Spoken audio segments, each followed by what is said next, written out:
Сая Эрдэнэт прокурор эрүүгийн хууль тогтоомжтой тухай шийдвэрлэлтэй холбоотой ярьчих шиг байна. Тэгээ надаар ер нь шүүхтэй холбоотой шинжилгээ асуудлуудыг арай жоо өргөн том төр зургаар мэдээлэл авах зорилготой тавьсан баг. Тэгээд би тэр яриаг Эрдэнэтийн араас нөгөө эрүүгийн хуулийнхын өөрчлөлтийн араас ярьж байгаа учраас процесс дээр нэрсэн нь зовчтой авах бодоод түрүү Эрдэнэт гэсэн хэллээ. Биднээс мэржлэлээр бол материал болон процессын хэмжээ гэж эрүүгийн хууль, эрүүгийн байцаан шийдвэрлэх хоёрыг хуваадаг юм. За материалын хууль нь болохоор болсон үйл явдлыг энэ гэмтэр мөн үгүй юу гэж яг мэдрэлж байгаа юм шиг хэмждэг тэр хуульчдыг хэрэглэдэг хууль. Гэхдээ ингэж хэмжихдээ чи яаж ажиллах вэ гэдэг үйл ажиллагааг тодорхойлдог хууль болох процессын хууль гэж хэлээд байгаа. Үнэхээр энэ процессын хууль гарахгүйгээр шүүхийн ямар шийтгэл явагдахгүй. Процессын хууль гарахгүйгээр эрүүгийн эрх зүй дотор байгаа одоо биднээс шүүмжилж чаддаг маш олон үзэгдлүүд арилгахгүй. Тэгээ хамгийн гол амин сүнс нь процессын хууль. Тэгээ процессын хуулийг уул нь бол та нарын бодож байгаагаар бол хамгийн түрүүнд өргөн бариад шийдчихвэл цохилтой байх. Тэрийг л шийдчих ёстой юм шиг гэж бас харж магадгүй. Гэтэ энэ шийдвэрлэлийг хийсэн улс орнуудын туршлага яг манайтай адилхан бэрхшээл туулж байгаа улс орнууд бол зүүн Европ улс орнууд байна. Дундад Азийн улс орнуудыг биднээс жишээ авах боломжгүй. Яг бол тэд бол бидэнтэй харьцуулшгүй энэ хуулийн салбарын шинжилэлээр хамаагүй хойно яваа. Эдийн засгийн хувьд бол төрүүлж явж байгаа ус байж магадгүй. Гэхдээ ихэнх нь бол ерөөсөө биднээсээс бол хамаагүй хойно яваа. Хуулийн салбарын шинжилгээр бид өөрсдөө хаана харьцуулж харах вэ гэхлээр нэг бол зүүн Европын улс орнуудыг харьцуулж харж болж байна. Эсвэл ойрхон Оросыг харж болж байна. Орос бол биднээсээс одоо 2002 онд бол биднээс бол Оросын эрүүгийн салбарын шинжилгээс бол бараг 7-8 алхмын төрөл явцсан. 2002 онд. Тэр үед бол нэмдэр сайд байсан. Нэмдэр сайдын үед эрүүгийн хуулийг шинжилсэн, эрүүгийн байцаан шийдвэрлэх хуулийг шинжилсэн, иргэний хуулийг шинжилсэн, иргэний хэргийн шийдвэрлэх ажиллагааны хуулийг шинжилсэн. Тэгээд захирааны шүүх байгуулаад захирааны процесс хуулийг гэж гаргасан. Тэр бол үндсэндээ бас биднээс хууль зүйн салбарын маш том шинтгэл байсан. Оросуудаас бол хамаагүй төрөл явцсан. Гэтэл 2002 оноос хойш 2011, 13 он, одоо сүүлийн 13 он боллоо. Энэ нэг 10 жилийн хугацаанд Оросууд маш хурцтайгаар шинтгэл хийгээд одоо биднээсээс хамаагүй төрөнд явчихна. Оросууд. Одоо биднээсийн хэрүүл урал хийгээд байгаа нэг захим гав гэж яриад байгаа. Иргэжлээ заалах ялтай холбоотой асуудлыг Оросууд аль их хуулинд оруулаад хэрэгжүүлээд явчихсан. Мэдлээ. Тэгэхээр бид бол хэрвээ энэ шинтгэлтэй холбоотой төр зургийг харуул нэг бол Оросыг харж болж байгаа, нэг бол зүүн Европ улс орнуудын туршлагыг харж болж байгаа. Ийм байдлаар энэ шинтгэлийн алхмыг хийх ёстой байна гэдэг тийм төсөөлөл. Тэгэхгүй бол зарим нэг хүмүүсийн шүүмжилдэг шиг тэмүүжин хувийн зохиол бичээд эсвэл дээшээ ард тэнгэр харж байгаа нэг юм зохиолч юм шиг яриад байна шүү дээ. Энэ бол тийм биш. Үндсэндээ энэ шүүх хуулийн байгууллагын шинтгэлтэй холбоотой үйл явц бол 1992 оны үндсүүл батлаад 92 оны үндсүүлийн батсны дараагаас 96-аас 2000 оны шинэ парламент бүрдээд яг 96-аас 2000 он Германы одоо техникийн төслөө зөвлөдөг байгууллагууд, Америкийн техникийн төслөө зөвлөдөг байгууллагууд манайд судалгаанууд хийсэн. Тэгээд энэ 92 оны ийм үндсүүлэлтэй болсон юм чи одоо та нар одоо суур хуулиудаа ингэж өөрчлөх шүү гэдэг тийм зөвлөмжүүдийг 96 онд өгсөн.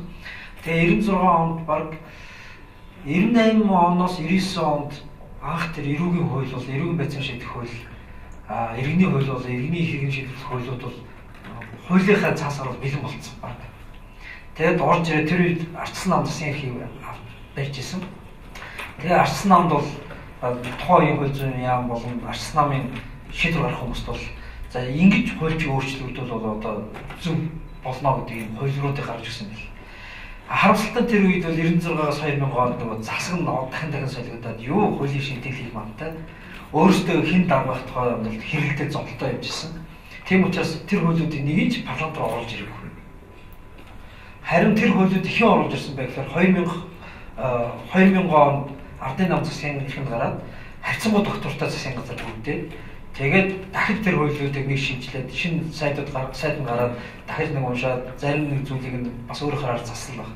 Гэхдээ үндсэн концепцууд нь бүгдээ яг хэвээрээ. Тэгээд 2001 онд улсын хурлаар оруулаад 2002 онд батлагдсан. Тэгэхээр хуулийн салбарын шинтгэл юунаас хамааралтай вэ гэдгийг та бүхэн анзаарч байгаа. Энэ өөрөө энэ шинтгэлийг хийхин тулд шинтгэлийг одоо ройлж явж байгаа улс төрийн хүч өөрөө хэр зэрэг доктортой энийхээ ард тууштай зогсож байгаа гэдгийг шалтгаалж байна. 2002 онд энэ процессын хуулийг шинжилгээ зүгээр бас яваад шинжилгэсэн гэж бодож байна. Үгүй. Цагдаа, прокурор, шүүхийн шийдвэр гүйцэтгэх гэх мэтлэн газруудад маш их том хэрүүл болсон. Ихмэлээ галаацсан гэж яг өнөөдөр шиг бас зодоо болсон байхгүй. Гэхдээ тэр үед яасан гэхээр тэр хуулийн байгууллагуудын зодооныг улсын хурал дээр байгаа олох бол зүгээр л тийм байхгүй. Хууль ингэж шинжилнэ гэж дээгүүр ингээд эндүүд байгаа юм. Өнөөдөр бол биднээс бол харамсалтай тэгж чадахгүй. Өөрсдөө хоорондоо зодтолдоод хуулийн байгууллагууд тэрийг харж байгаа за энийг дэмжээ, энийг хатгаа тэгээд тэгж жагаад өөрсдийнхөө хувийн бодлогыг эсвэл өөрсдийнхөө амбицийг шийдвэр гаргахч руу оруулж ирж байгаа. Энэ юутай холбоотой тэгэхээр нөгөө улс төрийн докторгүй байдалтай холбоотой. Тэгэхээр улс төрийн докторгүй байдалтай эсвэл хэн нэгэн хүн ганцаараа ингэж одоо хүчтэй байгаа нөхцөлд хуулийн байгууллага шинтгэл бол эерэг бөгөөд амжилттай явдгүй юм байна гэдгийг бол зүүн Европын улс орнууд бол манайд ч гэсэн тохиолдож байгаа тохиолдол маш тодорхой харуулж байна. За зүүн Европын улс орнуудад түрүү би жишээ авах гээд яг дурдсан байх гэхээр тэр улс орнууд 3 төвчний шийтгэл хийж байгаа. Хуулийн салбарт. За нэгдүгээрт бол хууль тогтоомжийн шийтгэл хийх хэрэгтэй юм байна. Хоёрдугаарт нь энэ хууль тогтоомжийн шийтгэлийг дагуулад боловсон хүчний шийтгэл хийх хэрэгтэй юм байна. Гуравт нь боловсон хүчний шийтгэлийг дагуулад инфра бүц гэж яриад байдаг. Сая Эрдэнэс ч гэсэн дурдлаа. Дид бүц үү тэр байшин сав тий одоо тэр толботой шийтгэл хийх хэрэгтэй юм байна. Ийм 3 шийтгэл хийжээж л энэ хуулийн салбар амжилттай явна шүү. Энэ 3-ыг хийж чадахгүй бол явахгүй гэж хэлж байна. Тэгэхээр бид бол үндсэндээ энэ 3 руу том төр зургаар харж төлөвлөсөн. Судалгаанууд бол 96 оноос хойш хангалттай хийгдсэн. 2002 оноос хойш хангалттай хийгдсэн. Судалгааны тоо баримтууд бол бидний хувьд бол үнэхээр гарын дор бэлэн байжсэн. Одоо бодлогын сонголтууд л хэрэгтэй болсон. Аль хоёр би сонгох юм? Монголд аль нь таарах юм? Тэгээ ийм бодлогын сонголтууд хийсэн. Тэгээ би та бүхэн зүгээр жижигхэн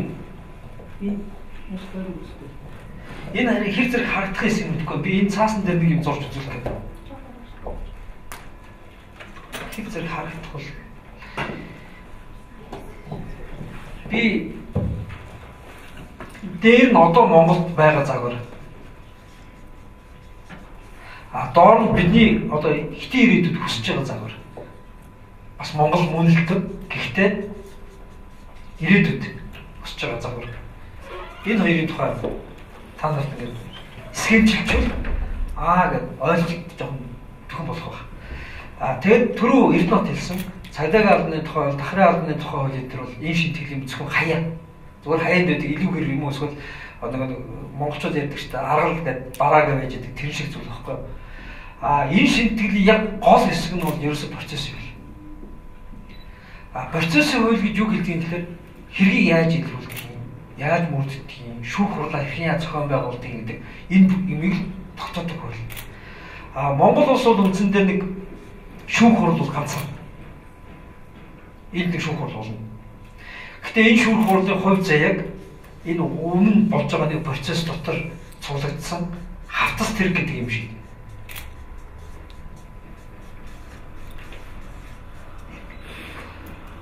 Хувь заяаг.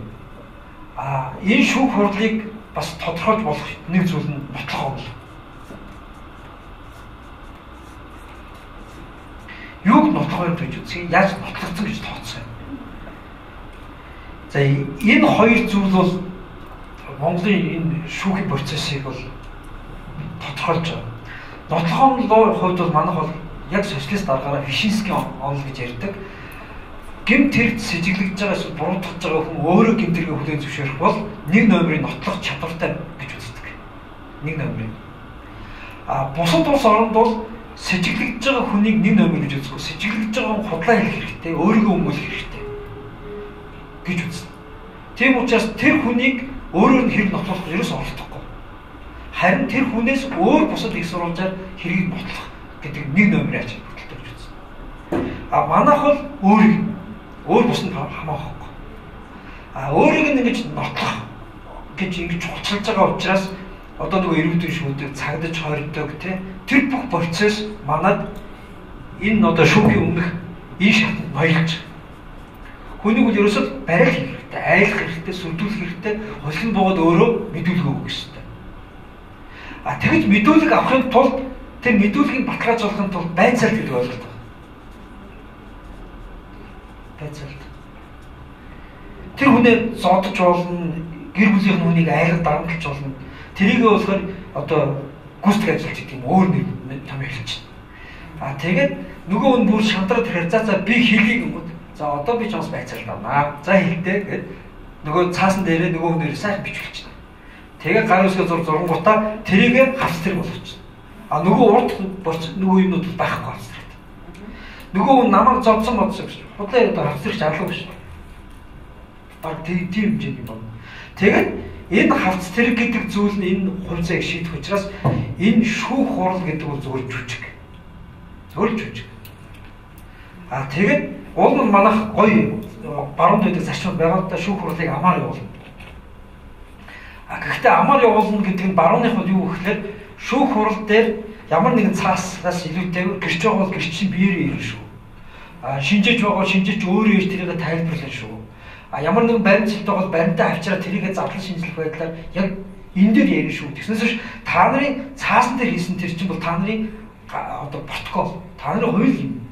Наад чи шүүхийн одоо шийдвэр гаргах амин зүйл ерөөс биш шүү гэж үздэг байгаа байхгүй. Энийг шүүх амаар явуулах гэдэг зарчим гэж байна. Манай болохоор хавц тэргээ уншин. Хавц тэргийн тэдэнд гэрч дорж ингэж хэлсэн байна.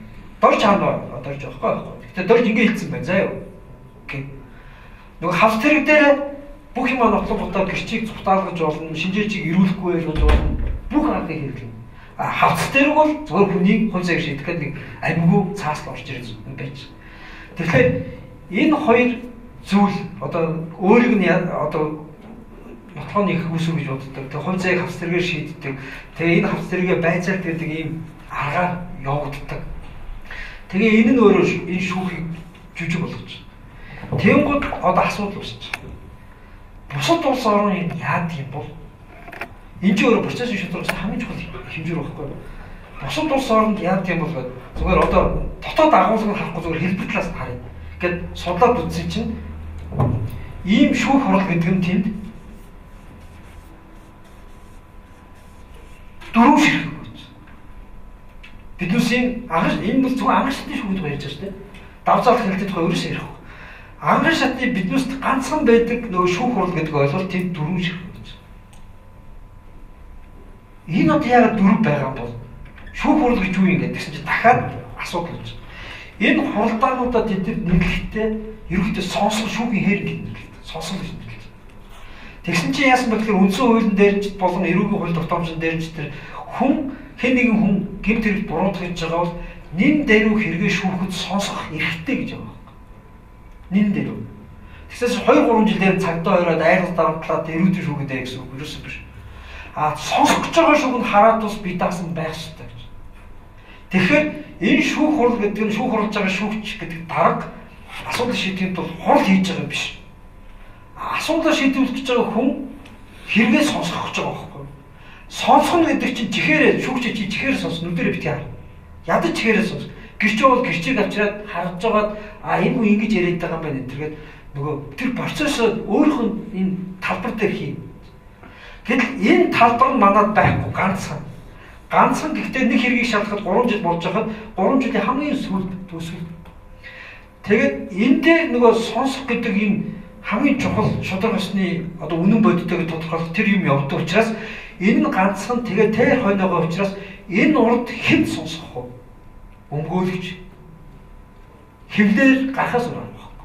Яагаад шүүх дээр өмгөөлөгч нар ажлаа хийхгүй вэ гэхээр ярьдаг зүйлийг сонсдог газар байхгүй.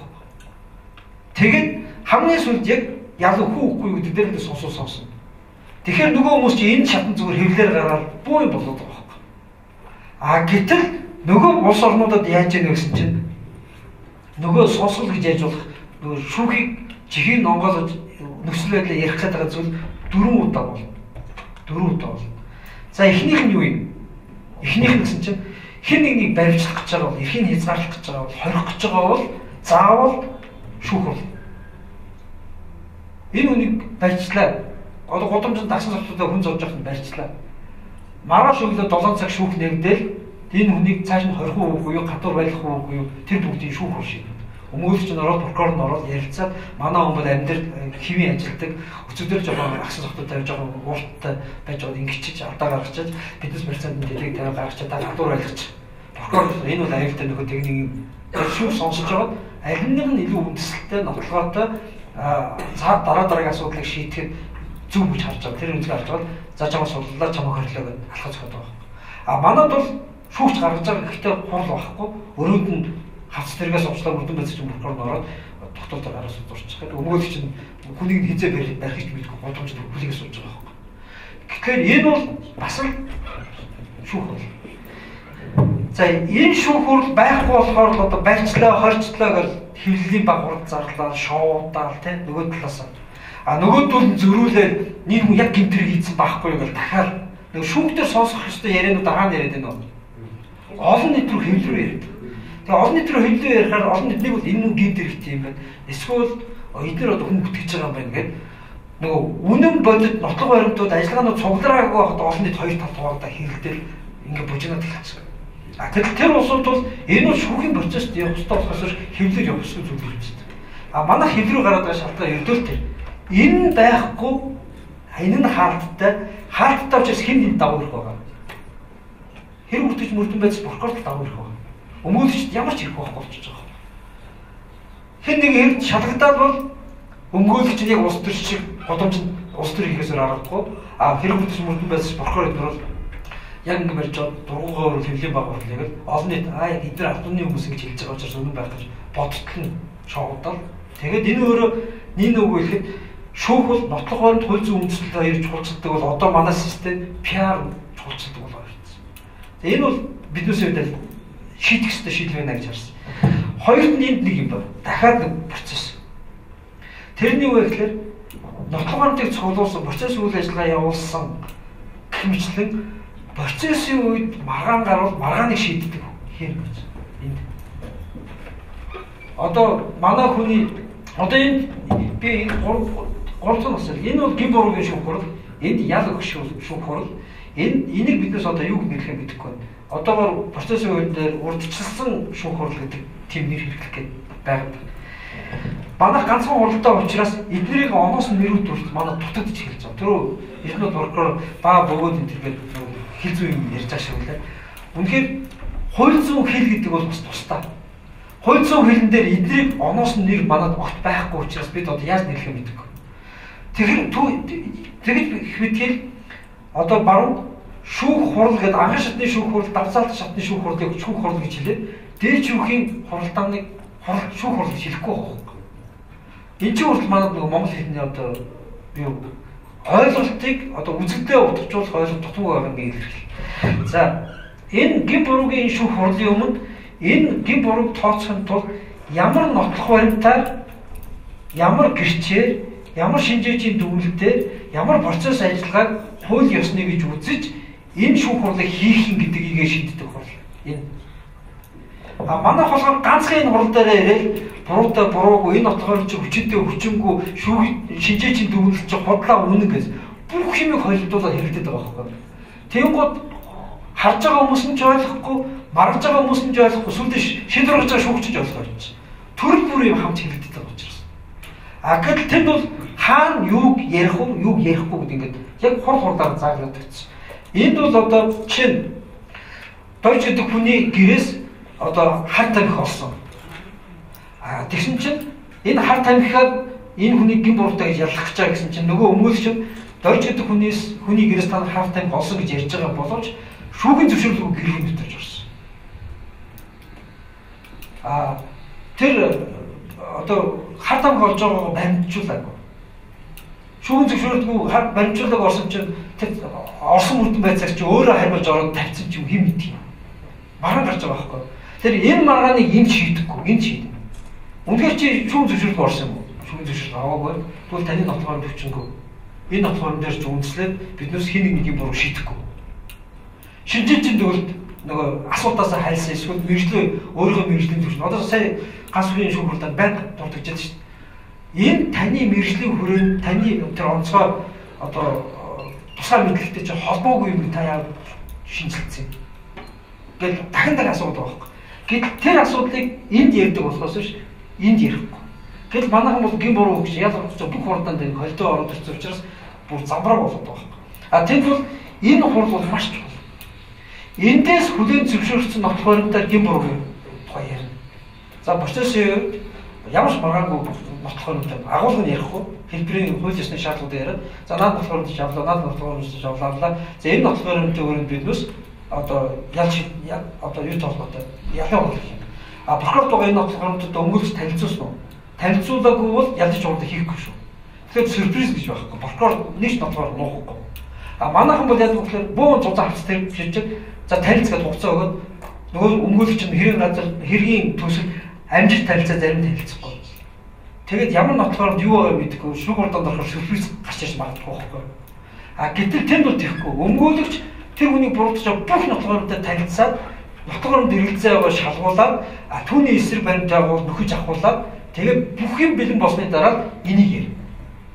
Тийм учраас шүүх хурдааны хойшлуулах, шүүх хурдаанаас зугатах тэр ойлголт юуж байгаа.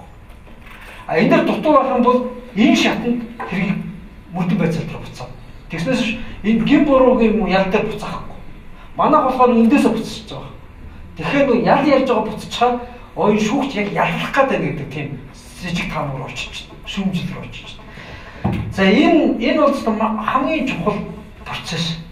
Энэ процесс явсны дараа одоо ял ярина. Та бол нотлогоорын хууль ёсны энэ төр эргэлзээ байхгүй шүү өмгөөлөгч байхгүй. За тэр хуралдааныг энэ нотлогоорын төрөнд би ялын хуралдаа юм. Ялын хуралд энэ цаараа тэнд бол ойлгосон. Ирээгүй өөр чинь лицензтэй. Шүүх хурал хойшлож байхгүй. Прокурор одоо та сюрприз барихгүй. Энэ дагуулсаас өөр нотлогоорын шүүх хуралдаар ярих хэрэггүй шүү. А шүүх хурал тэнд болно. Ирээгүй таны лицензтэй. Тэгэл болоо. Шүүх хурал хойшлно гэдэг ойлголт байхгүй. Тэгэл тэр хоёр ирээл сууд. Одоо энэ ялын хурал. Энэ ялын биш гин бурууг хурал. Энэ гин буруугийн хурал ялын хоёрыг салгаж байгаа бас учир шалтгаантай. Хүн гин буруутай буруугаар марах мэтгэлц өөрийгөө мөл хэрэгтэй байхгүй. А тэгээд би гин буруугаа наад чухаллаа гэд маргах гэхээр нөгөө энд нэг шүүх хурал ганцхан болчоор юу болж байгаа гэвэл гин буруугаараа марахаар энд ял гэдэг юм цуг байгаа учраас шүүгч энэ ямар зөв юм бэ гэдэг өндөр ялгч гэдэг. Оо энэ өөрийгөө одоо гин буруу хүлээж зөвшөөрдөг юм биш. Энэ ямар зөв хэрүүл хийдэг нөхөр вэ гэдэг нөгөө чинь өндөр ялгах гэдэг байгаа байхгүй. А хэрвээ яг гин бурууыг салгачих юм бол хүн үндсэн хуулиар загсан ирэхэд бүр идэл. Уучлаарай би гин буруу. Наад чи хотлаа намайг бүтгэж जैन бүх болцоог ашиглав. Тэгж жагаад шүүхээс гин буруутай тогтоогдож байна. Тэнгүүд шүүх юу гэхээр одоо чамд ял өгөх юм. Би 5-аас 10 жил над байна. Чи хохирчтой эвлэрээд хохирлоо барагдвал би чамд 5 жил өгнө. А хохирчтой эвлэрэхгүй хохирлоо барагдуулахгүй би чамд 10 жил. Тэнгүүд ялын хурлыг за энэ асуудал энийг шийдэхэд бол ялын хурлыг би сарын дараа хийж болж байна. Эсвэл 14 оны дараа хийж болж байна. Чи ямар цаах асууж. Одоо нэг гин буруу тогтогдсон бол одоо би ял хэлэхгүй шүү дээ. Харин ялаа айл болох баг ойлгоход бол маш урд хохирчтой уучлахгүй. Эвлэр нь хохирлоо барагдуулна. А гэтэл энэ хоёр систем нэг байгаа энэ нөхцөлд бол гин буруугүй гэж хэлэхээр яах гэдэг өндөр ялгуучих гэдэг. За энэ тийм гин буруутай гэж чи өөрөө хэлмэгчих гэдэг. Тэгэхээр чи нөгөө хүн чинь ингээд алцсан шаханд орчиж байгаа юм. Тэгээ манай шүүхийн соёл дээр юу гэхээр ерөнхийдөө дарга гэдэг өндөр дээрсөө хараад том юм яриад байгаа юм. Энэ яас их завтай юм бэ гэж нөгөө ял өгчих гэдэг. Тэнгүүд өмгөөлөгч нар юу гэж ярьдаг гэхээр гин буруугүй ч гэсэн баг за хүлээж жижиг юм баг ял авчи гэж хэлэх хэмжээний болчих гээд байгаа юм. Тэгэхээр энэ дотор нөгөө шундраг шүүх, гин буруутай эсгээрээ өөрийгөө өмгөөлж маргах хэрэг, хууль зүйн тусалцаа авах гэх үндсүүлийн маш олон нэрх өөрөө ийм систем дотор алгуулж байна. Тэгэхээр ийм систем дотор бол яаж ийм сайн систем гарч ирж байгаа юм. Энэ тогтолцоон дотор хохирч ирж гэсэн хандсаж байгаа. Яг ийм тогтолцоон дотор юу болдог вэ гэхлээр манайх шиг одоо сая ганцхан шиг уралдаад гэсэн ажиглагдаж ирлээ. Энэ гин буруу хилцэх гэж байгаа энэ хурал дээр прокурор ялах үүрэгтэй. Одоо хохирч гэдэг ойлголт байна. Хохирч энэ хурал дээр гэрчээр л орж байна. А манад бол хохирч тусдаас өмгөөлөгчтэй өмгөөлөгч нь хоёр дахь прокурор. Тэнгүүд нөө шүүх хуулийн өмнө тэгш байх хэрэгч алгуулчих байгаа. Энд нэг өмгөөлөгчтэй нөхөр сууж байдаг, энд хоёр прокурор. Нэг нь хохирчийн өмгөөлөгч, нэг нь яллагч сууж байгаа. А хохирчийн өмгөөлөгч прокурор хийдэг байсан, ялгаа явуулдаг байсан тогтолцоо дундад зууны тогтолцоо. Энийг талентын зарчим гэдэг, шүдээр гэдэг зарчим. Хохирчийн хохирол болон хохирчийн оюун санааны одоо тэр хор уршиг ялыг тодорхойлно гэдэг гэсэн. Орчин үеийн иргэнсэн нийгэмд бол энэ өөрөө хохирчтой холбоогүй нийгэм үндэс бол байхгүй. Тийм учраас төр өмнөөс нь ялалж байгаа ийм чиг үрт болсон. Гэтэл биднээс эргэлсэн систем рүү орсон мөртлөө энэ процесс дотор дахиад ийм гажиг чирээ гэж. Дээр нь дахиад бас нэг гажиг байгаа. Тэрний үг гэхээр өмгөөлөгч баруун улсын систем дотор энэ шүүхийн хэрэг байгаад нэг өмгөөлөгч төлөөлөл явуулна. Эсвэл тухайн асуудлаар өмгөөлөгчд нэг асуудлаа хувааж авч болно. Эсвэл давхцуулж өмгөөлөгч нар үг хэлэхгүй.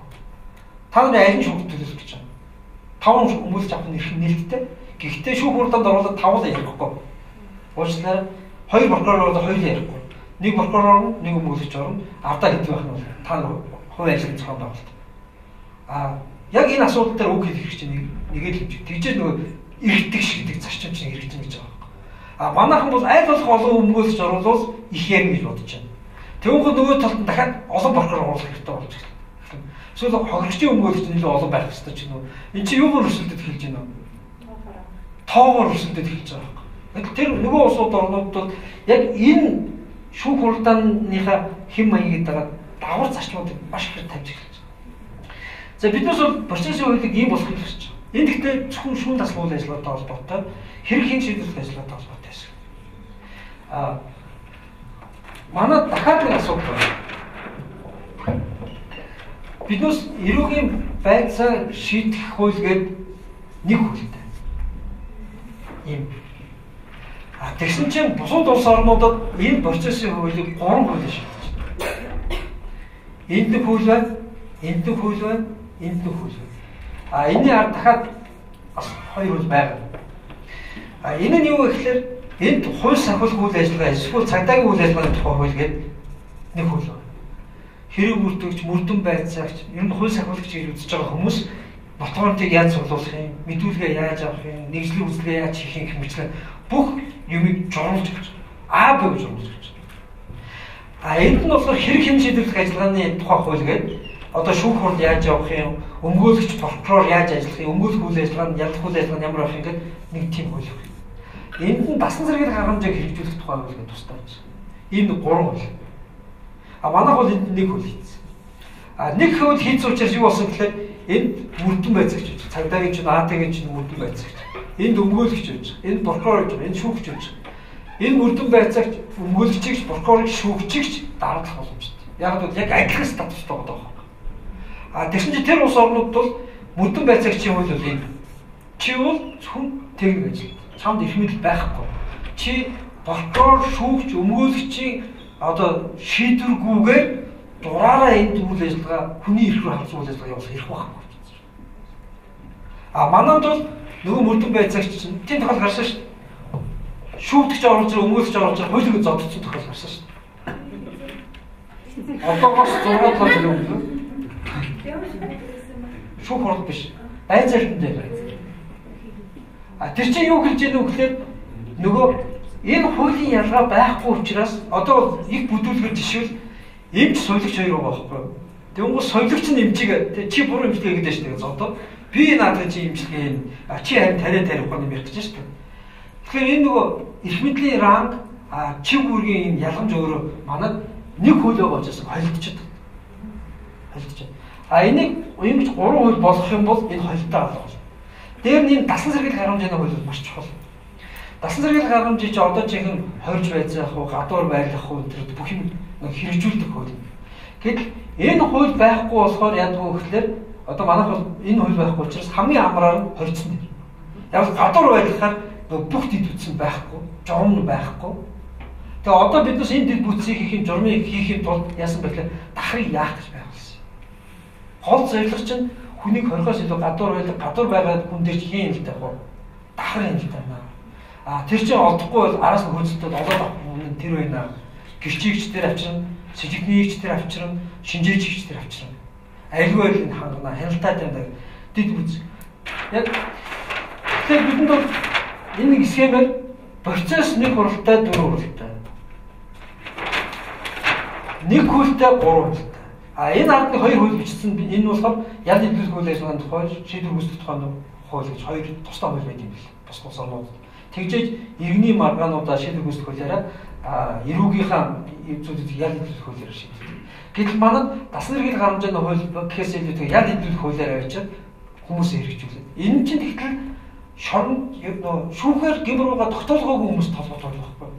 А энэ бол тогтоогоод хариуцлага тооцоолсон дараа хууль байхгүй. Тэгэл манайх ингээ бүх юм ингээ хойлоод тавьчаар одоо сэжигтэн болоод л гэнэ хэрэгтэй. Эрхийн хязгаар, хойрон айран сүрдүүлэн бүх юмыг одоо онгоч тогч болно. За бас нэг том аюул. Энэ хууль сахиулах үйл ажиллагааны тухай энэ гэдэг хуулинд би зүгээр энгийн жишээ. Энэ манай зөвлөлт маягийн эрх зүйл их зовлон.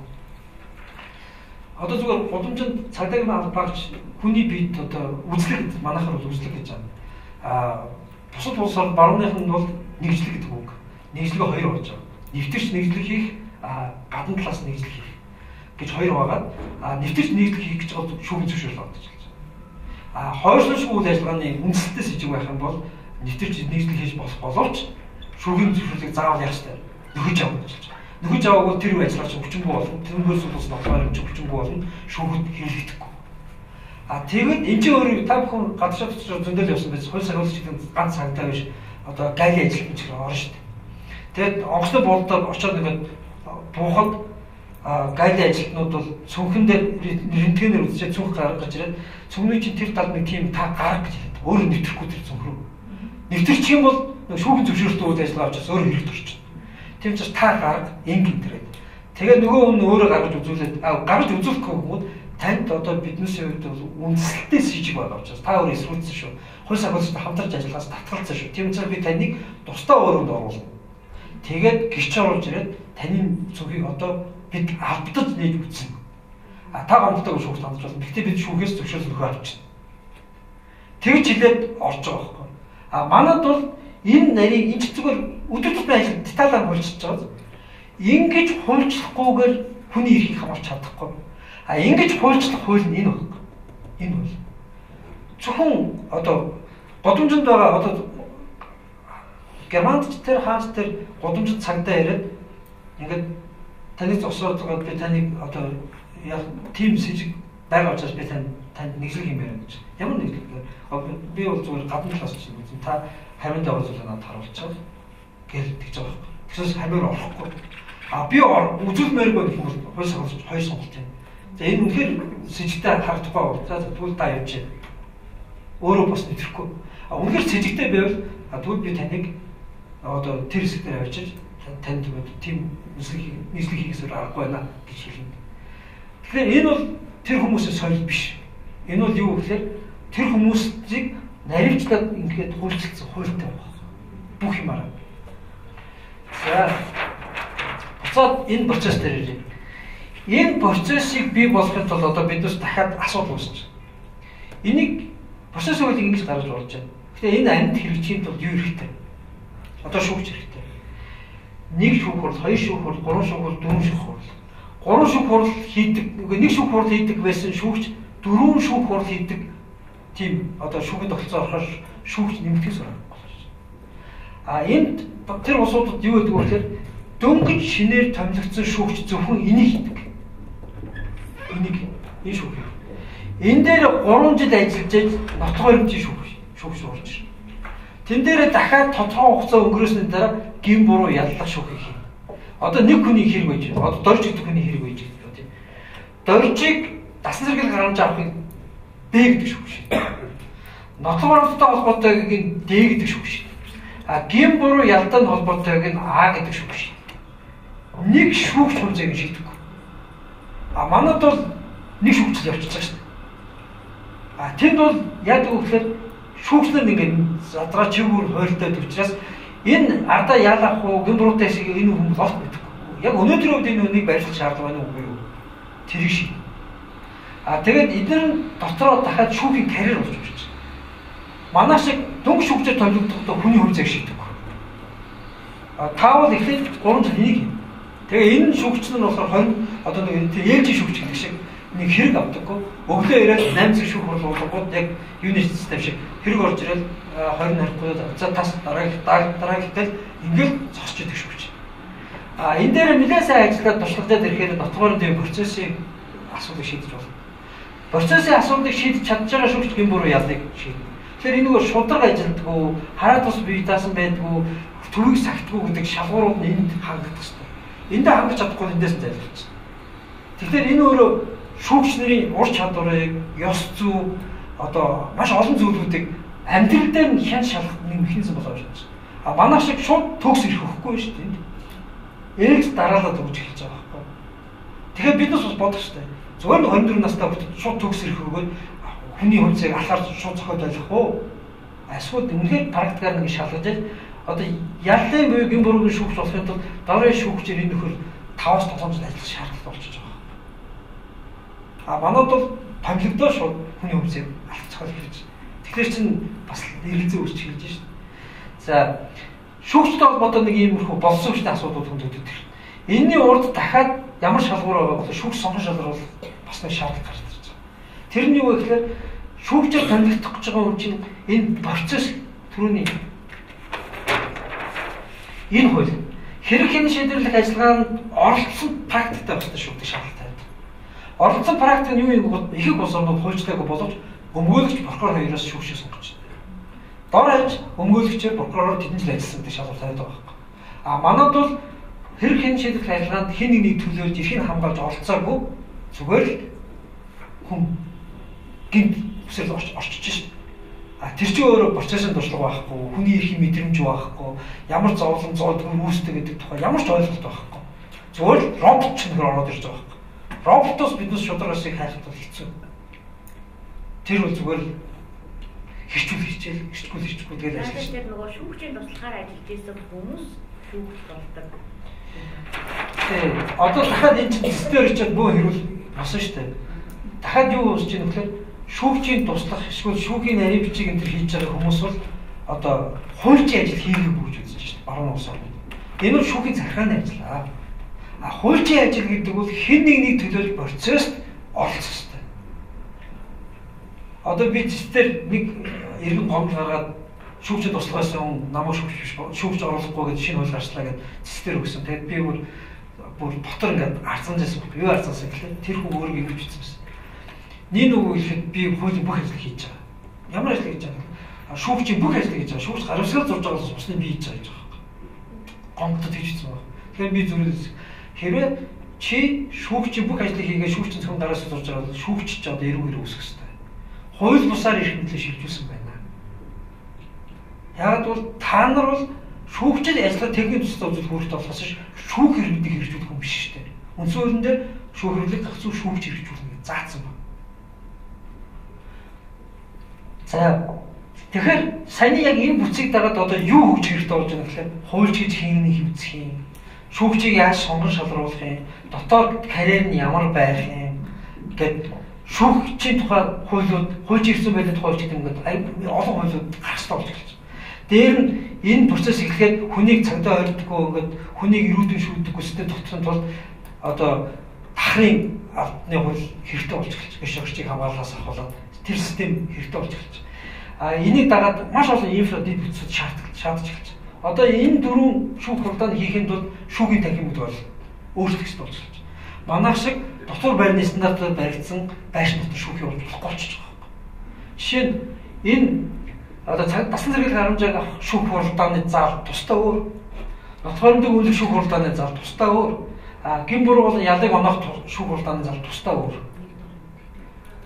Нэг байшин байна л да. Гэхдээ заалын зохион байгуулалт өөр байхгүй. Тэгэхээр одоо биднээс бодож эхэлнэ. Улаанбаатар жишээ нь 16 шүүх танхимтай. Байга танхимд хөрөлцөх байхад биднээс 4 хэргийг тавихаар тэр байр хөрөлцөхгүй шүү дээ. Дээр нь энэ шүүх хуралдаанд орж ирж байгаа хүмүүс чинь зөвхөн хуралдаанд загнуулж орж ирж сууж байгаа хөвгдөж хардаг хүмүүс биш. Тэд нэг хууль зүйн үйлчлэг хүрээ авах хэрэгтэй шүү дээ. Тэнгууд яхахгүй бид юу хэрэгтэй болсон тэгэхээр шүүхийн яг стандартын дагуу байшин гарах шаардлага үүсэж эхэлж байна. Шүүгчдээ бэлтгэхээс илүүтэйг бас юу хэрэгтэй болж байна вэ? Байшин сав, тооны төхөөрөмж, зал талбай. Шүүхийн зал баруунныханд бол яадаг вэ гэхээр шүүхийн зал гэж байхад стандарт нь 5 хаалгатай байх шаардлагатай. Стандарт нь нийтээ орж ирж байгаа хаалгууд байна.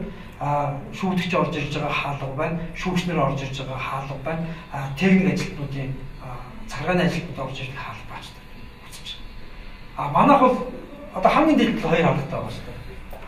Энэ одоо ингээд бодохоор энэ хуулийн салбартай холбоотой шинтгэл зөвхөн нэг хууль өөрчлөх хэрэгс биш байгаа байхгүй. Энэ хуулийг оруулаад гэх юм бол энийг дагуулад маш олон өөрчлөлт хийх ёстой болж байна. За нэг иймэрхүү дүр зургаар биднээс хуулийн салбарын шинжилгээ харсан. Энэ гэхдээ бол зөвхөн эрүүгийн хэрэгцээ шинжилгээ. Зөвхөн эрүүг. Нэг л тэр хууль зүйн салбар гэж байж хахад тэрэн дотор байгаа гэмт хэрэгт мөн үгүй, гэм буруутай юу юу, хэрэг маргааны яаж шийдвэрлэх вэ, хууль сахилгын хууль ажиллагаа яаж явагдах вэ гэдгийг тодорхойлж байгаа тэр хэсгийн процесс хэсэг байна. Тэгээ ийм байдлаар маш нэлээд том төр зурагтай маш олон судалгаатай биднээс төлөвлөд процессын хуулийг 3 задаад хууль сахилгын хууль ажиллагааны тухай хууль, эрүүгийн иргэн шийдвэрлэх тухай хууль, дасан зэрэглэх арга хэмжээний тухай хууль гэж хийгээд ардын шийдвэр үүсгэх холбоотой ял хэлбэрийн хууль ажиллагаа болон шийдвэр үүсгэлийн хууль гэдэг задлж байсан. Тэгэхээр шинэ засгийн газар гарч ирэх гутаа буцаагаад нэг хууль болгоод эрүүг байцаан шийдэх хуулийг нэрээ шалган шийдвэрлэх хууль гэж өөрчлөлт оруулаад ирсэн. Тэгэхээр тэрэн дээр жоохон хэрүүл гараад. Эрүүгийн хууль бол нэг өөрчлөгдөөгүй. Шинэ засгийн газар гарч ирээд бидүүсийн өргөн бэлтгэсэн байсан эрүүгийн хуулийг бол нэг 10 хүрэхгүй нь өөрчлөлт бусдын бүртгийг оруулаад ирсэн байна. Тэгэхээр тэр 10 хүрэхгүй хэсгийн өөрчлөлт нь одоо улсын хурлаар бас засагдаж байгаа. Сая Эрдэнэт бас яаж ах шиг байна. Зарим зүйл төрж ярьж ах шиг байна. Анх нөгөө Алтайгийн засгийн газрын үед өргөн баригдтаа жишээ нь гүтэх гэдэг гэмтэрч байхгүй орж ирсэн байхгүй. Долгижийн өргөн барьсан дээр бол гүтгэж гэмтэргээр орж ирсэн. Тэгээ улсын хурлаар гүтэх юм нэг авч байгаа. Тэгээд одоо улсын хурлаар хийгдэж байгаа ахмууд бол дийлийнх нь хамгийн анх эрүүгийн хуулийн өргөн барьсан байсан тэр хөлбруудаар нь засаж одоо батлах гэж оролдож байгаа. Гэхдээ мэдээж яг өөр бас гишүүдийн санаачлаар бас эвдэх гэсэн санаанд орж ирээд байгаа. Ялын бодлого дээр жоохон идэл гарцсан. Ялын бодлого гэдэг нөгөө ямар гэмтэрт ямар ялгаа хой гэдэг дээр нөгөө ийм гэмтэрэг дээр ийм өндөр ял байж болохгүй гэдэг хувь гишүүдийн санаас гараад ялын бодлого жоохон идэрсэн. Тэгснээс биш ерөнхий анги бол яг зүйлчлэлтэй холбоотой хэсэг дээр алдаа харин илүү засагдсан хэлбэр улсын хуулиас гарах шинжтэйгээр одоо хоёр хэлцүү дууссан. Хамгийн одоо хэрүүл тавьж байгаа юм. Энэ процесс эрүүгийн байцаан шийдэх хуульд орох уу? Эрүүгийн байцаан шийдэх хууль гэж яриад байгаа энэ хууль чинь ингэж 3 задрах уу гэдэг хэрүүлэл одоо явж байна. Тэгээд нэг болгоо оруулаад ирсэн учраас дахиад маш олон проблем. Одоо ингэж 3 задарч яхад сэжигдэн гэдэг ойлголт алга болсон байхгүй юу? Ягаад гэвэл хууль сахилгын хууль ажиллагаа салгаад хэрэг хэмжээний хууль ажиллагааг явуулчихад энэ үйл ажиллагаа чинь ялтнаар л үгүй ялагдчихаар л. Энэ үйл ажиллагаа бол ажиллагаад хэрэг үтгэж байгаа мөдөн байж гэсэн цагдаа байна уу? Хүн рүү хандахгүй. Хүн зорохгүй учраас сэжигдэн гэж ойлголт байхгүй шүү дээ. Одоо сэжигдэн гэж тавих удаа эдгээр чинь хүн рүү дээр орчиж байгаа шүү дээ. Тэгэхээр тэр чинь байхгүй шүү гэлээд энэ хуулийг салгацсан чинь энэ хоёрыг нийлүүлээд ороод ирэхээр сэжигдэн гэдэг ойлголт байхгүй болчихж байгаа. Байхгүй байдлаар орчоод юу болох вэ гэхээр одоо сэжигдэн байхгүй тэгээ яаж одоо яах юм? Шууд ялгцсан татаа явчихна ш тэгээд. За тэгвэл ялгцчаар татна гингууд ялагчдаар татах ирэх нь хэн очиж юм хэрэг үтс мөдмөс гэж орчиж байгаа. Уул нь бол энд бол өмгөөлөгч прокурор шүүгчийн хамтын шийдвэр дээр ялагдагч байх хэсэг. Энийг цагдаар шийдвэрлэх гэжсэн бол хольцоор нөгөө мөдөн байцаагчийн явуулж байгаа нөгөө шийдвэрүүд хуульчийн шийдвэртэй адилхан болчихсон. Тэгээд жоохон давхрууд зүйл үсээ тэн дээр жоохон хэрүүл гардаг. Тэгэхээр энэ хэрүүл арайхан орж ирэх байна. Намрын чуулганаар хэлцэх үед л орох байх. Тэгээд энийг дараад юу болсон бэ гэхээр ингэж задлж хийжсэн хуулийг алуулгаад нэг болгонгуудаа одоо дахар хэрэггүй шүү дээ гэж хэлж байгаа. Дахрыг шүүгэн шийдвэр рүү нийлүүлчихье.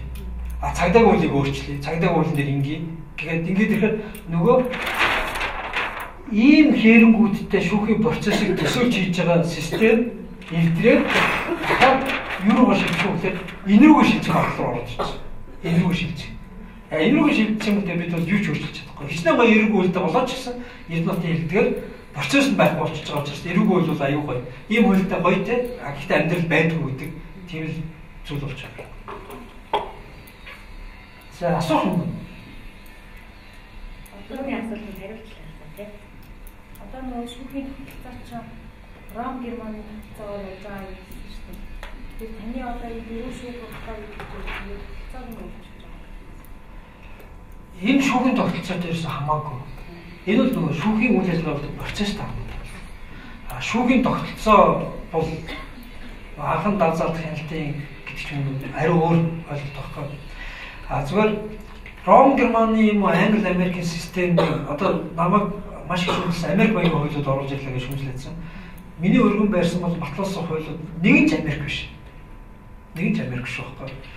Яг Америк маягийн загвар Америк маягийн загвар зүгээр холилдсон гибрид маягийн загвар яаж орж ирж байгаа вэ гэхээр зөвхөн энэ дэр орж ирж байна. Энэ дэр энэ процессын энэ хэсэг дээр германчууд бол энэ хэсгийг бол мөрдөн байцаалтын шатны шүүгч гэдэг статусаар хэрэгжүүлээд германчууд гэсэн иймэрхүү хэм маяг байгаа юм. Гэхдээ яг энэ шиг наривчсан загвар бол арай байхгүй.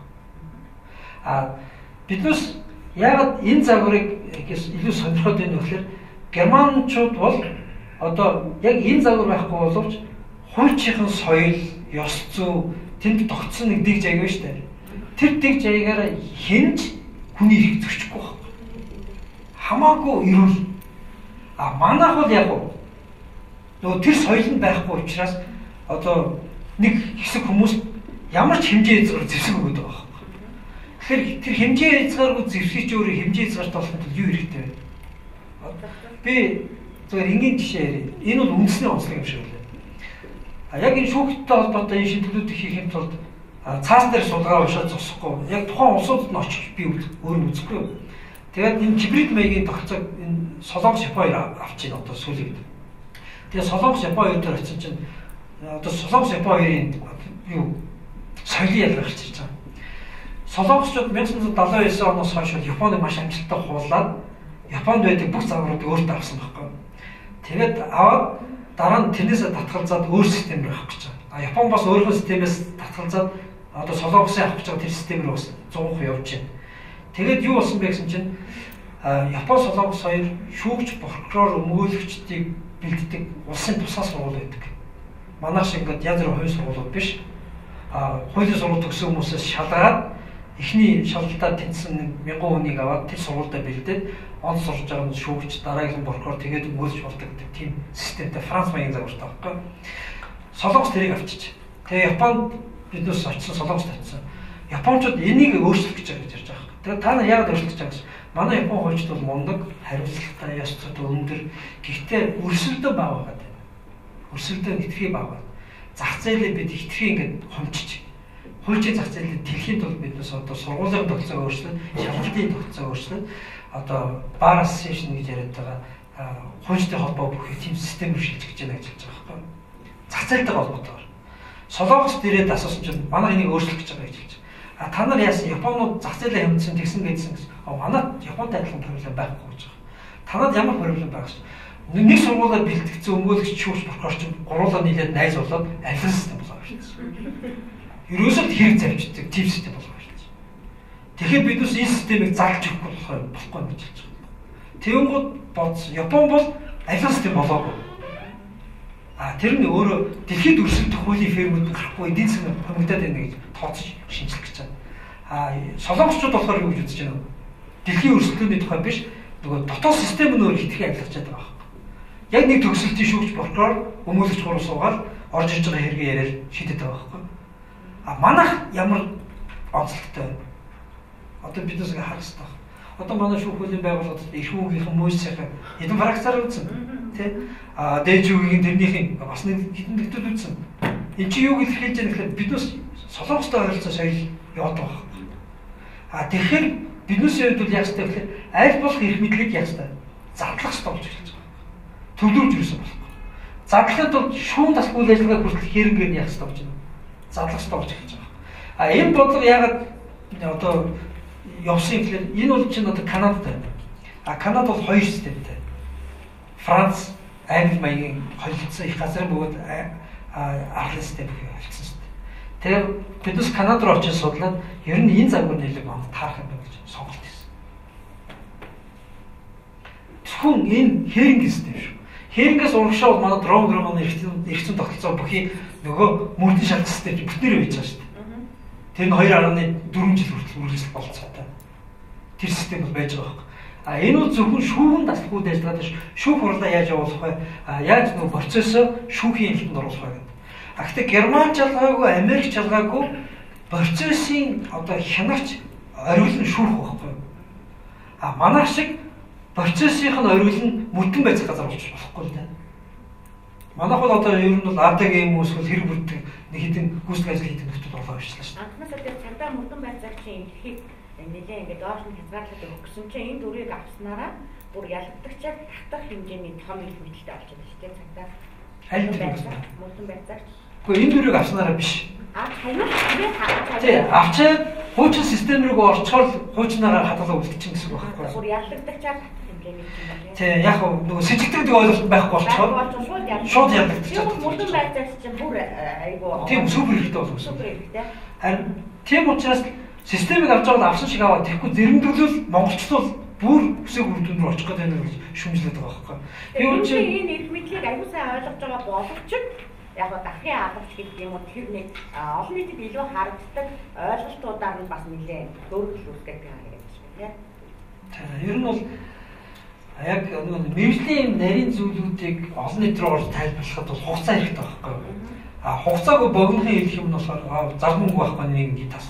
Тийм үү чинь дөрөв шүүх байгуулж бичсэн. Дахиад нэмээд тэдэн шүүхт ажилд авахар болсон гэж одоо. Гэхдээ яг одоо би бол миний итгэл үнэмшил бол энийг хийх үрэн төрийн үүрэг байхгүй юу? Тэгснээс биш хэрэг шалгаж байгаа хүний одоо үүрэг биш шүү дээ. Гэтэл биднээс төр өөрөө энийг хийгээгүй золиос маш олон хүн хэлмэгдээ буруу ялаваад явж гэнэ гэдэг бол хууль ёсны систем бүгдээ гарах байхгүй. Тэгэхээр биднээс хууль ёсныхаа бүх системийг анхуулах юм уу эсвэл энэ асуудлыг шийдэх юм уу? Тэгээ энийг шийдэхэд бол биднээс юу бодсон гэхээр за шүүгч хэрэгтэй. Гэтэ шүүгчийг нэмэхгүй. Тэгэхээр үр ашиггүй ажиллаж байгаа шүүгчдийн орондоо шилжүүлнэ. Ингээ харангууд айж улс оронд давцаалтах шатны шүүх бол манайх шиг юм их байдаггүй шүү. Япон хэдэн амтай тэнд хэдэн давцаалтах шүүх байдаг гэж бодож байна. Гэтэл 3 сая хүн амтай манад аймаг болгон давцаалтах шүүх шүү. Тэгээд давцаалтах шатны шүүхэд хэдэн шүүгч ажиллаж байгаа. Ингээ харахад тэрийг нь багасгаад нөгөөдг нь анхан шат руу оруулж ирээд энэ систем дээр суулгах хэрэгтэй байна. Тийм зорилгоор бүтцийн өөрчлөлт хийсэн. Гэхдээ үнцүүлийн наа чи үнцүүл зөрчилгээ балбал хэлсэн. Юутай холбоотой гэхээр шүүхийн хүртээмжтэй байл гэдэг нь иргэдийн хажууд шүүх байх тухай яриа бол зөв. Гэхдээ тэр нь анхан шатны шүүх. Давзаалтах шатны шүүх бол иргэдийн хажууд байх тухай биш. Энэ нь хуульчдын шүүх байхгүй. Тэгэхээр энэ ялгаа заагуудыг чимдээс ирсэн гаргаж чадаагүй. Түрүү би хагас тутад дурдсан. Бүр ийм систем байна шүү дээ. Манай одоо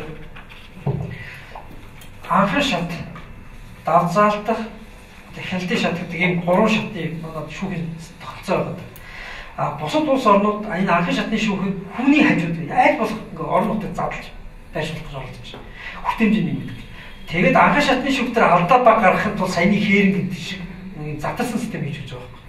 Энэ систем сайн ажиллах юм бол саяны анхан дөрөв хэрэг байхад шүүхээс ирнэ хэр орны алдаа гарахгүй. Хэр орны алдаа гарахгүй.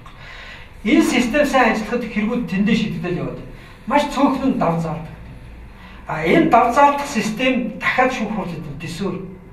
Тэр систем сайн ажиллахад энэ шүүхийн алдаа бол энэ дээр шийдэгдэж байгаа байхгүй. Энэ дээд шүүх дээр ирэхгүй байна. Тэгээд юу болж байгаа нөхөр их их улс орнууд яг хэрэг шийдэж байгаа шүүх хуралдааны энэ хоёрыг хэлж байгаа. Шүүх хурал. Дээд шүүхийг шүүх хурал гэж хэлэхгүй байна. Зүгээр дээд шүүхийн хэлцүүлж байна. Өөр нэр хэлж. Тэгээд процессын хуулийн дээр энэ хоёр нь байгаад шүүхийн тухай хуулийн дээр энийг бичиж байгаа. Зарим улс орн бүр. Манай болохоор энийг процессын хуулийн дээр бичингууд анхан шатны шүүхийн эрх мэдлийг энэ хэлдэг байна. Эсвэл давзаалт шатны шүүхийн эрх мэдлийг энэ хэлдэг байна. Манай дээр ч анхан шатны шүүхийн дээр зураг хэрэгэд холилдсон, холион бантан ойлгогддог учраас ерөөсөн гол найдлагын давзаалт. Гэхдээ тэгэл одоо гол найдлагын давзаалт төдийгүй гол найдлага нь энэ болоо өрчхаар энэ чинь өөрөө захааны байгууллага өрчж байгаа. Шүүх биш болоо өрчж байгаа. Нөгөө байхсаа пирамид нь баг буруу тийш. Тийм буруу тийш хараад тэгээд энд байгаа сууж байгаа хүмүүс уул нэргэн байцаан шийдэх хуулиуд дээр байж байгаа даа. Гэхдээ энд байгаа хүмүүс чинь уул нь эн чинь эрхцүү маргааны шийдвэрлэл хуулийн хэрэглээний нэг стандарт өгөх тустай байдал эн чинь хэрэг аваад үйл өрөнд нотлоод чиний буруу чиний зөв ийшээ гэж шийдэж эхэлж байгаа байхгүй. Тэгэхээр энэ шүүх байхын ч утгагүй болж байгаа, энэ шүүх байхын ч утгагүй болчихж байгаа байхгүй. Одоо гадны мэргэжилтүүд хэлж байгаа нь ерөөсөө тийш танаа шүүхийн тогтолцоо бол яг социалист захиргааны байгууллагын тогтолцоогоор явж байна. Наад дээд шүүх чи дээд шүүх ерөөс биш байна гэж хэлж байгаа байхгүй. Яг дээд шүүх биш байна гэж хэлж байгаа юм. Хэрхийг бүрэн дүр үйл баримттай нотолдог юм бол анхан шатны шүүх байх юм шүү дээ. Тэгэхээр шүүх эрх мэдэл ерөөсөө хэдхэн хүний гарт ингэ баригдсан юм байна. Тэгэхээр наад энэ шүүхүүдийнхаа энэ заагийг гаргаж өгч хэлээд байгаа. Тэгээ биднээс бол зааг нь гаргахын тулд одоо процессын хуулийг нэрлэж байна. Тэгэхээр дахиад хэрүүл болно. Яг тэр үл болох гэхээр түрүү би дутуу хэлсэн нэмдэрч сая дэвж 2002 онд шүүхийн эрүүл болол туссан шүү дээ. Процесс үйл энэ шүүхийн шинжилгээтэй холбоотой юм. Одоо өнөөдөр ч гэсэн яг тийм адилхан. Дээд шүүхийн эрх мэдэлтэйг үлдэхийг хүснэ, прокурорын байгууллагын эрх мэдэлтэйг үлдэхийг хүснэ, цагдаагийн байгууллагын эрх мэдэлтэйг үлдэхийг хүснэ, АД-гийн эрх мэдэлтэйг байхыг хүснэ, хажуугаар нь тагнуулын байгууллагын эрх мэдэлтэй байхыг хүснэ. Энэ эрх мэдлээ улаацж байгаа байгууллага чинь энэ дундуур явж байгаа хүний эрхийн тухай ямар ч одоо бодохгүй шүү дээ. Шударгасны тухай ямар ч бодохгүй. Хин илүү одоо эрх мэдэлтэйг үлдэхэл гэдэг зодон байхгүй. Тэгээ энэ зодоныг зогсоох хэмжээний улс төрийн хүсэл эрмэлзэл нийл байхгүй энэ шийтгэл явахгүй. Одоо би зөвхөн яг нэг үг энэ шийтгэлүүдэд эргэлзэж байгаа. Улсын хурдаар очиод асуудлыг ярихад эрүүл саруулаар ийм хэмжээнд бас ярилцах юм их цөөхөн. Бүгдээр л нэг талаас савлал хүний эрдэнэ шүүжээнээс савлал ийшээ гаргууд хүн болгоныг байгуулгын одоо захиалга дотор орчоод тэрийг ингэхэд байгаа та нар энийг ингэхэд байгаа та нар гэж гүйл хэлчихэж байгаа байхгүй. Тэгэхээр эрүүл жон зовлон. Процесс үйлдэл хамгийн хэрэгтэй юм да. За өөр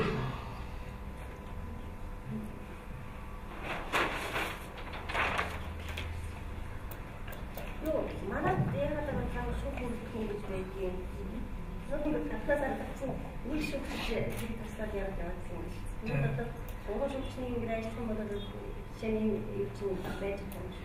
Яг уу манайх үндсэн хуулийн дээр шүүх хамтын тасраар хэмжмагаана шийднэ гэж нөгөө ерөнхий зав болгоод ард нь тэг ганцаар даган шүүгч хэрмээр шийдэж болно гэж заасан байхгүй. Ер нь бол дэлхийн улс орнуудыг харахад нэг шүүгч хэрмээргааныг шийдэж байгаа байдал нь нийт ингээ хэргийг нь харахад бол дийлэнх 80 баг 80% байд юм байлээ. Маш одоо онц ноцтой тэр цөөн тооны хэрэгүүдийг бүрэлдэхүүнтэй шийдэх тухай байдаг. Шүүхийн нэг одоо дахиад энэ шүүхийн шийдэлтэй холбоотой энэ хэрэгтэй холбоотой элитист гэдэг нэг ойлголт байдаг юм. Хуульч гэдэг хүмүүс бол төрөлхтөө хуульч болж төрдөг шүү дээ. Тодорхой мэргэжлийн эзэмшээд энэ чигүүрийг аваад явж байгаа. Гэхдээ нөгөө тийм хуульч гэдэг элит хэсэг рүү орчих гэдэг байхгүй. Зөвхөн энийг хуульчд мэдэх шүү дээ, тийм. Зөвхөн энэ асуудлыг хуульчид шийдэж чадна гэдэг ийм элитист замд орчих гэдэг. Тэгээ ийм элитист байдал бол улс орнуудад их аюултай гэж үздэг. Тийм учраас энэ хээрингүүд шийдвэр гаргалтанд эрдийн төлөөлөгч орох хэрэгтэй гэж үздэг байгаа байхгүй. Манайх бол эрдийн төлөөлөгчтэй холбоотой ингээд дэлхийн нийтийн загварыг харгаад нэг бол Америкийн загвар танхартын шүүх, нэг бол Германы загвар шүүгчтэй ижил хэмжээний эрхтэй нэг иргэн суужгаад шийдвэр гаргалтанд оролцдог. Тэр нь иргэний нүдээр асуудлыг харах хяналт авах зорилготой.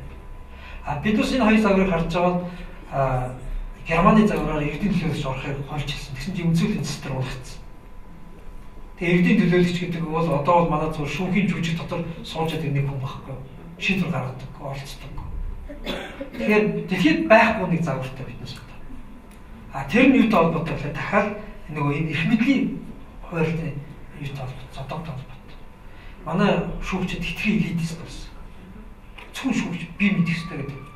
Гэтэл гэмт хэргийг энэ гэм буруутай үгүй, энэ гэмт хэрэг байна үгүй гэдэг чинь нийгмийн хөрсөн соёл төвшингийн хэмжүүр болохоос биш хитэн дээшээ гарч болохын асуудал ерөөс биш шүү дээ. Тэгэхээр энийг бас бид бас яаж шийдэх юм дараа арай өөр төвшний үе солигдоод ирсний дараа бас шийдэх юм мэдэхгүй. Энэ нэг асуудал байна. Одоо бүрхүүчийн нэрийн дор шүүгч прокурор үйлчлэгчтэй үйлчлэгчтэй болоод авсан шүү дээ. Мөнгөний тухай өгч юм байсан юм. Тэгэхээр сая одоо 6 сард мөнгөний тухай өгсөн болох юм байна л да.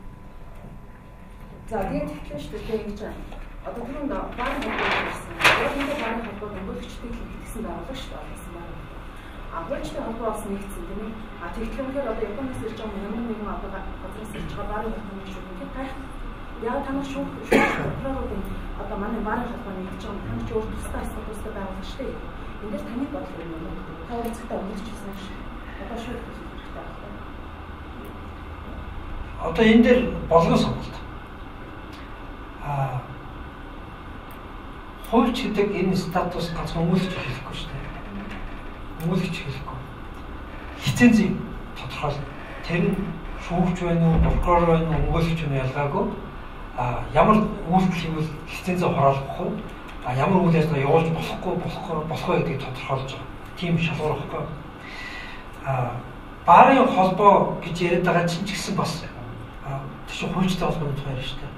Манайхын одоо ойлгодог шиг өмгөөлөг коллег биш. Энэ баарын холбоотой хуульчтай холбоотой дэлхийд 3 загвар байна.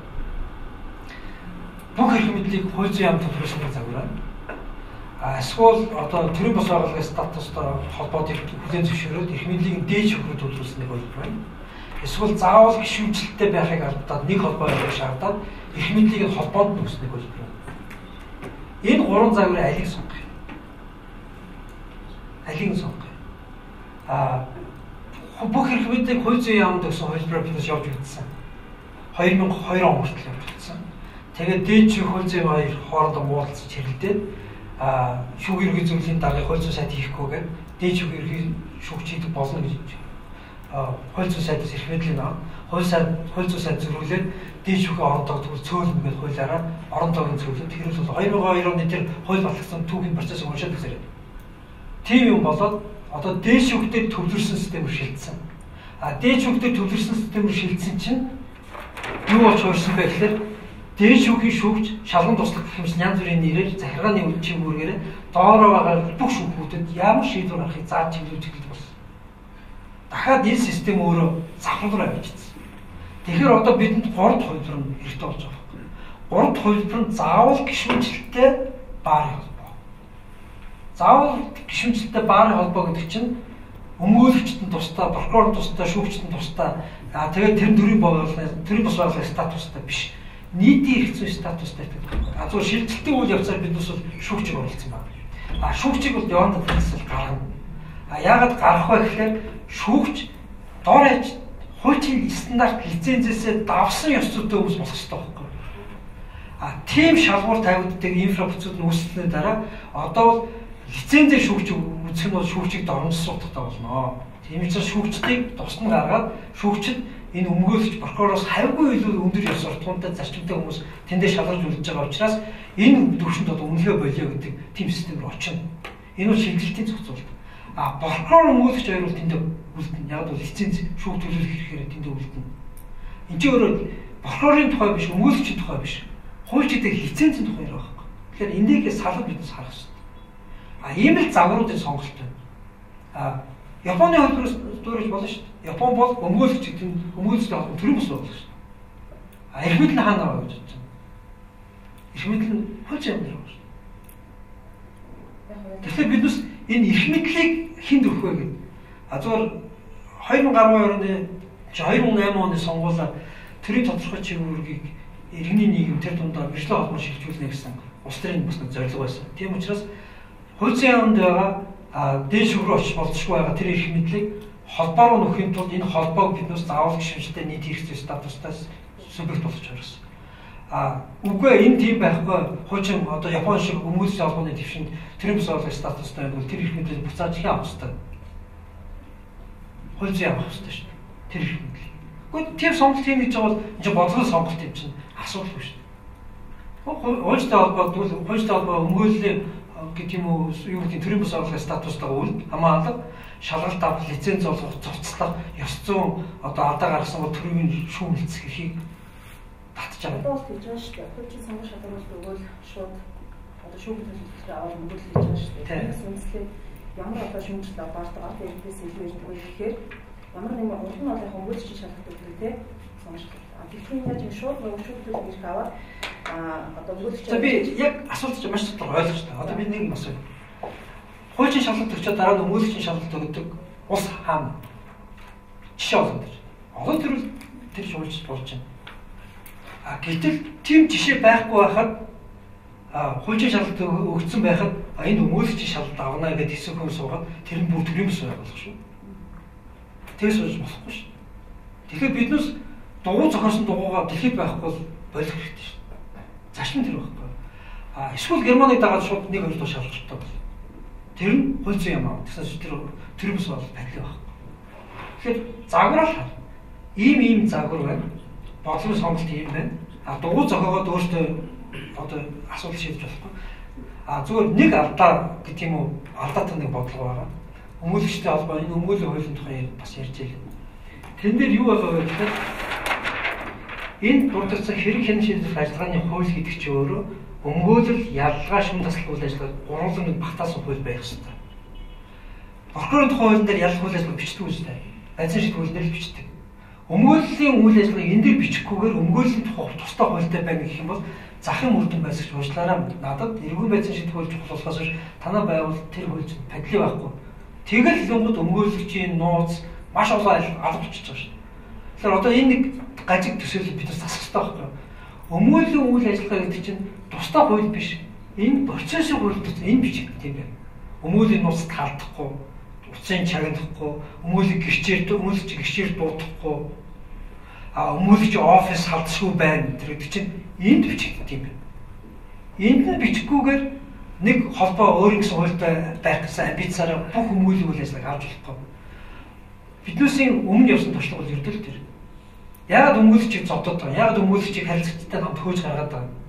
Эн чинь байцаан шийдэх хуулийн дээр тэр зарчмууд байхгүй учраас нөгөө захын мөрдөн байцаагч уучлаарай надад эргэн байцаан шийдэх хууль үйлчлээ. Таны тэр өмгөөлийн байгууллага чинь хамаагүй. Ийм хуулийн дээр наа чинь байхгүй гэж зогсож байгаа. Тэгэхээр бид одоо яг энэ алдаага харж тэ засвал дахиад нэг том алдаа байгаа.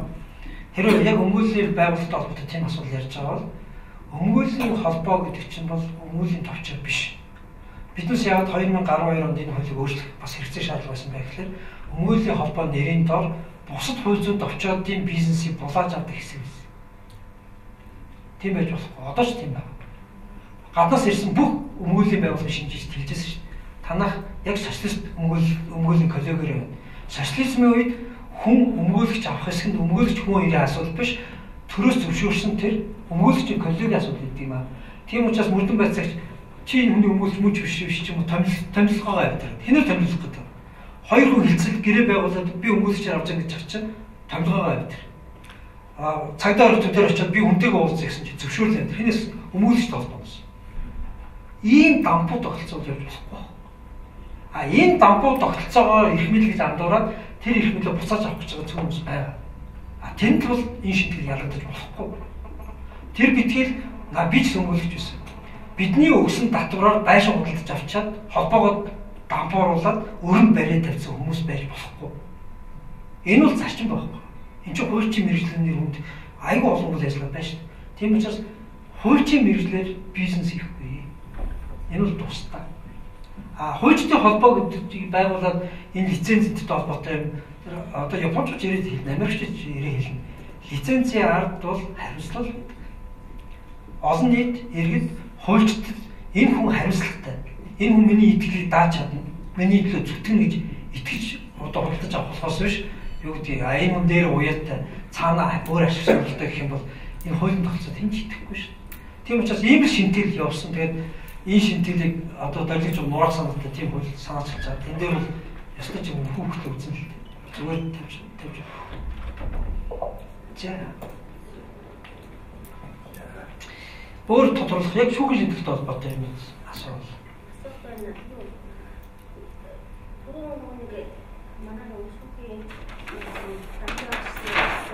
Ямар нэг шинжилгээ мөнгөний өөрчлөлт дандаа нэг системийн одоо нэг 10 гэрмаа англи саксон гэдэг манад хэлдэг хөөч өгч чадахгүй юм. Одоо байгаа тэгээд манай хүн яг чингээ эсвэл одоо шинэ хэлбэр чинь нэг систем ягаан хэрэг дотроо тийм том байх эзэлт юм зүгээр угаасаа үндсэн нэг тийм амраа гэдэг юм яг нэг нөгөө хэлэхэд одоо хуулийн сургуулийн чинь оюутнуудад лекц уншиж байгаа бол Ром, Герман, Англи, Америк ингэж хувааж байгаа системийг уламжлалт буюу 1977-аас өмнө ярьдаг байсан англи гэж ярьдаг. Энэ тогтолцооны ялгаа бол. Орчин үед бол конвергенц гэдэг ойлголт биш тийм ижилсэх тийм маш хурдтай хөдөлгөөн явагдаад Америкт одоо кейс стади би өнөөдөр хэрэг тодорхой президент одоо нэрлэлээр хэлэх гэдэг жишээ байдлаар хэрэг маргааны шийтгэхээс илүүтэй бас тогтоосон хууль тогтоомжийг оролдож эхэлж байгаа. Герман хүртэл зөвшөөрсөн шүү дээ. Юу зөвшөөрсөн бэ гэхээр шүүхийн нэгдсэн практик тогтоох зорилгоор шүүхийн дотор кейс гаргаж болно гэж зөвшөөрч байгаа байхгүй. Тэр кейс бол галзуу үйлчлэхгүй хэмжээ тогтоосон байдлаар. Шүүгч хэрэг маргаанаа шийдвэрлэхдээ дээд шүүхийн ийм шийдвэр байгаа гэж хараад хэрэг маргаанаа нэг стандартаар шийдэхийг зөвшөөрч байгаа шүү дээ. Тэгэхээр энэ хоёр систем хоёулаа ингээ улам бүр ойртоод байна. Гэхдээ биднээс хичнээн одоо Англи Америкийн системийн шүүхийн хилцүүлэг дээр авч байгаа боловч Монгол улсын шүүх хизээж нэг хэргийг шийдэхдээ кейс ашиглахгүй шүү дээ. Хууль тогтоомжтой ашиглана. Парламентаас тогтоосон хууль ашиглана. Парламентаас тогтоосон хуулийг ашиглахгүй их сурвалжийнхаа нэгдүгээрхийг президент гэж үзэх юм бол энэ Англи Америк систем болчихно. Монгол бол хууль тогтоох онлоор эрх зүйн бүтдэг, шүүхэн зөвхөн хууль захирагддаг ийм систем учраас хичнээн дэвчгэнсэн ч гэсэн бид бол яг нэг арга дотор л байна. Тийм учраас энэ бол одоо эвдэрчлээ гэдэг бол үнэндээ бол хотлоо хоосоо яриа л да. Солонгос, Япон бол одоо кибрид систем аюулс авчлаа шүү дээ. Биднээс хэд дахин илүү шилжчихсэн. Бид бол зөвхөн жижигхэн алхам хийх гэж. Жижигхэн алхам. Тэр жижигхэн алхам нэрээр энэ багхгүй. Энэ хилцүүлэг багхгүй. Энэ хилцүүлэг дотор түрүү Эрдэнэт хэлсэн гин бурууга хүлээн зөвшөөрсөн хүн баг ял өгөх яриа шүү дээ. Гин бурууга хүлээн зөвшөөрсөн хүн баг ял өгөх байж энэ хоёр хилцүүлгийн завсар болгох процесс шүү дээ. Эрдэнэ энэ хоёр хилцүүлгийн завсар. Бодит гараа. Тэр энэ дэвшлийг авахгүй байх нь бидэнд ямар ашигтай. Гэхдээ энэ чинь одоо хүний хувь амьдрал, хувь заяа юу гэдэг амнаас өмч хөрөнгөөс үнцэнтэй Ром Германы эрх зүй гэдэг тийм гоё одоо гарчиг байгаа даа. Энэ гарчиг юу юм? Би бол тэгж гайхал. Гэхдээ хурж байгаа соёлын төвшнгээс их хамаарах байна. Нэг нөгөө хэлэхэд Германы эрдэмтэнтэй ч энэ тухай ярих. Германы эрдэмтэд жоо инээгээд байна. Зөв бодлого бол байгаа. Төрийн бодлого. Германчууд өөрсдөө соёл эрх зүйн дэглэмийг дэлхийн нийтээр тараахын тулд Ром Германы эрх зүй гэж байгаа нэг домог зохиож байгаа шахаж байгаа. Америкууд нөгөө талд нь Англи Америк систем, Англи Америк нийлж байгаа бас шахаж байгаа. Тэр хоёр аль эрх зүйн олон улсыг хамааран төдий чинээ эрх зүйн тогтоогоор дамжуулаад эдийн засгийн ашигтай ажиллах гэдэг бодлого барьж байгаа. Тэрийг бол бид бас мэдчихсэн шүү дээ. Тэр хоёрын бодлогоор заавал явах хэрэгтэй. Эсвэл бид өөрсдөө сонголтоо хийх хэрэгтэй гэдэг бол энэ бол манай одоо судлаачид манай шийдвэр гаргах хэрэгтэй. Бидаас нь майнд гэж яриад байгаа. Оюухан л. Би бол тийм л бодлоо. За